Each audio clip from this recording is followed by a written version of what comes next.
हनुमान जी ने गरुड़, सुदर्शन चक्र और सत्यभामा जी का घमंड जब चकनाचूर हुआ किया तो क्या हुआ या ये जानते हैं। राधे राधे दोस्तों, आज मैं लेकर आई हूँ हनुमान जी का वो एक रूप या यूं कहे वो भक्ति का एक झलक जिसमें भगवान भी उन पे पूरे आश्रित और पूरे श्रद्धा से अपने भक्त पर आश्रित हैं और वे एक आज्ञा से अपने भक्तों के ही भक्त से घमंड को चूर करवाया और उनकी साक्षात दर्शन करवाई। जो कैसे एक भक्त अपनी भक्ति से मतलब सरल भाव में अपने भक्ति को दर्शाता है। तो जानते हैं संसार में कुछ भी नहीं है, खामखा अपना समझना मूर्खता है, क्योंकि अपना होता हुआ भी कुछ भी अपना नहीं होता। इसलिए हैरानी होती है घमंड क्यों, किस लिए, किसका। कुछ रुपए दान करने वाला यदि यह कहे कि उसे ऐसा किया है तो उसे बड़ा मूर्ख और कोई नहीं। और ऐसे भी जो हर महीने लाखों का दान करते हैं लेकिन उसका जिक्र तक नहीं करते, ना करने देते हैं। वास्तव में जरूरतमंदों और पीड़ित की सहायता ही दान है, पुण्य है। ऐसे व्यक्ति पर सरस्वती की सदा कृपा रहती है। पर क्या किया जाए, देवताओं तक को भी अभिमान हो जाता है और उनके अभिमान को दूर करने के लिए परमात्मा को ही कोई उपाय करना पड़ता है।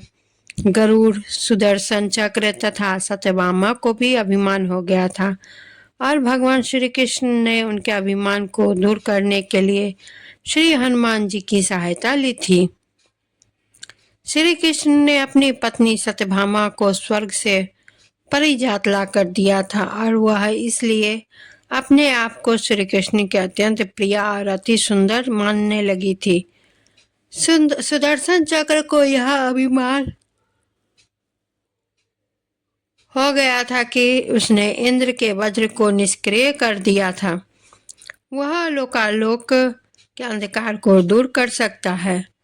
भगवान श्री कृष्ण अंततः उसकी भी सहायता लेते हैं। गरुड़ भगवान श्री कृष्ण का वाहन है। वह समझता था भगवान मेरे बिना कहीं भी नहीं जा सकते, इसलिए कि मेरी गति का कोई मुकाबला नहीं कर सकता। भगवान अपने भक्तों का सदा कल्याण करते हैं, इसलिए उन्होंने भी हनुमान जी का स्मरण किया। तत्काल हनुमान जी द्वारका आ गए, जान गए कि श्री कृष्ण ने क्यों बुलाया है। श्री कृष्ण और श्री राम दोनों एक ही है, वह यह भी जानते थे, इसलिए सीधे राज दरबार नहीं गए, कुछ कौतुक करने के लिए उद्यान में चले गए। वृक्षों पर लगे फल तोड़ने लगे, कुछ खाए कुछ फेंक दिए। वृक्षों को उखाड़ फेंका, कुछ तो तोड़ डाला, बाग वीरान बना दिया। फल तोड़ना और फेंक देना हनुमान जी का मकसद नहीं था, वह तो श्री कृष्ण के संकेत से कौतुक कर रहे थे। बात श्री कृष्ण तक पहुंची। किसी हनुमान ने राजोद्यान को उजाड़ दिया, कुछ किया जाए। श्री कृष्ण ने गरुड़ को बुलाया, कहा जाओ सेना ले जाओ, उस हनुमान को पकड़ लाओ। गरुड़ ने कहा हे प्रभु, एक मामूली हनुमान को पकड़ने के लिए सेना की क्या जरूरत है, मैं अकेले ही उसे मजा चखा दूंगा।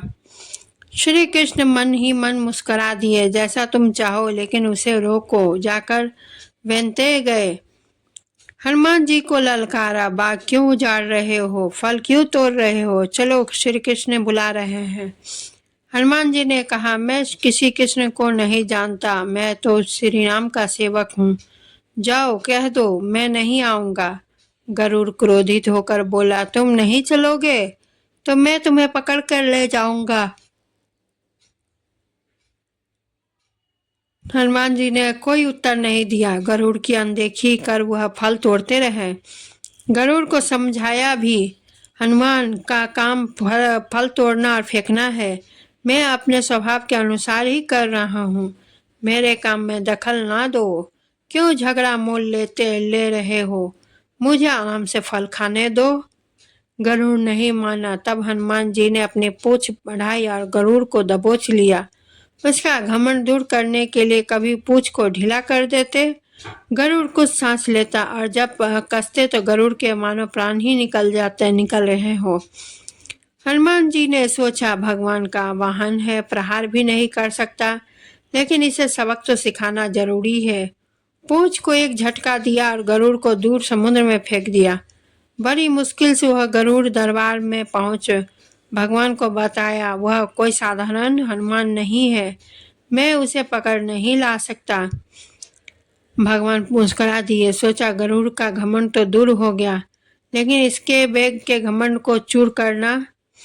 श्री कृष्ण ने कहा, गरुड़ हनुमान श्री राम जी का भक्त है, इसलिए नहीं आया। यदि तुम कहते कि श्री राम ने बुलाया है तो फौरन भागे चले आते।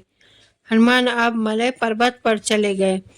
तुम तेजी से जाओ, उससे कहना श्री राम ने तुम्हें बुलाया है। तुम तेज उड़ सकते हो, तुम्हारी गति बहुत है, उसे साथ ही ले आना।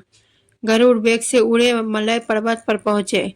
हनुमान जी से क्षमा मांगी। कहा, श्री राम ने आपको याद किया है, अभी आओ मेरे साथ, मैं तुम्हें अपनी पीठ पर बैठाकर मिनटों में द्वारका ले जाऊंगा।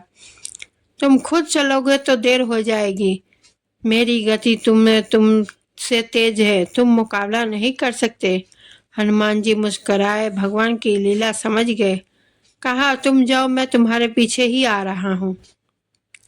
द्वारका में श्री कृष्ण राम रूप धारण कर सत्यभामा को सीता बना कर सिंहासन पर बैठ गए। सुदर्शन चक्र को आदेश दिया, द्वार पर रहना, कोई भी बिना अंदर ना आए। कि श्री कृष्ण समझते थे कि श्री राम का संदेश सुनकर तो हनुमान जी एक ही पल में रुक नहीं सकते, अभी तो आते ही होंगे। गरुड़ को तो हनुमान जी ने विदा कर दिया और स्वयं उससे भी तीव्र गति से उड़कर गरुड़ से भी पहले द्वारका पहुंच गए। द्वारका के द्वार पर सुदर्शन ने उन्हें रोककर कहा, बिना आज्ञा अंदर जाने की मनाही है। जब श्री राम बुला रहे हैं तो हनुमान जी विलंब सहन नहीं कर सकते। सुदर्शन को पकड़ा और मुंह में दबा लिया। अंदर गए। सिंहासन पर श्री राम और सीता जी बैठे थे। हनुमान जी समझ गए, श्री राम को प्रणाम किया और कहा, प्रभु आने में देर तो नहीं हुई। साथ ही कहा, प्रभु माँ कहाँ है? आपके पास आज कौन दासी बैठी है? सत्यभामा ने सुना तो लज्जित हुई, क्योंकि वह समझती थी कि कृष्ण द्वारा परिजात लाकर दिए जाने से वह सबसे सुंदर स्त्री बनी गई है। सत्यभामा का घमंड चूर हो गया। उसी समय गरुड़ तेज गति से उड़ने के कारण हाँफते हुए दरबार में पहुंचा। सांस फूल रही थी, थके हुए से लग रहे थे और हनुमान जी को दरबार में देखकर वह तो चकित हो गए। मेरी गति से भी तेज गति से हनुमान जी दरबार में पहुंच गए। लज्जा से पानी पानी हो गए। गरुड़ के बाल का बल और तेज गति से उड़ने का घमंड चूर हो गया। श्री राम ने पूछा, हनुमान तुम अंदर कैसे आ गए? किसी ने रोका नहीं? रोका था भगवान, सुदर्शन ने। मैंने सोचा आपके दर्शन में विलंब होगा, इसलिए मैंने उससे उलझा नहीं, उसे मैंने अपने मुंह में दबा लिया था। और यह कहकर हनुमान जी ने मुंह से सुदर्शन चक्र को निकालकर प्रभु के चरणों में रख दिया।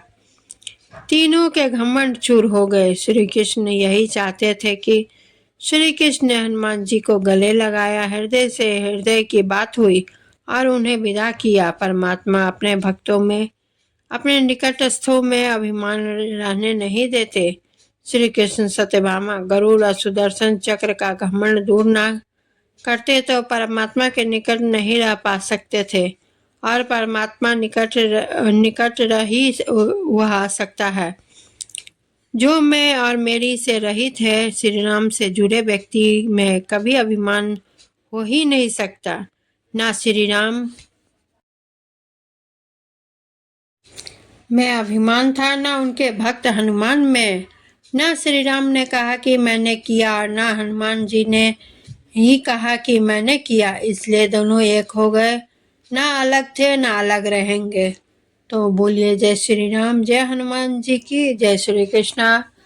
दोस्तों, यह वीडियो आप सभी को कैसा लगा कमेंट जरूर करें और लाइक शेयर भी करें और चैनल को सब्सक्राइब करना भूलें नहीं। नोटिफिकेशन बेल को दबाना ना भूलें। इसी के साथ विदा लेती हूँ। धन्यवाद।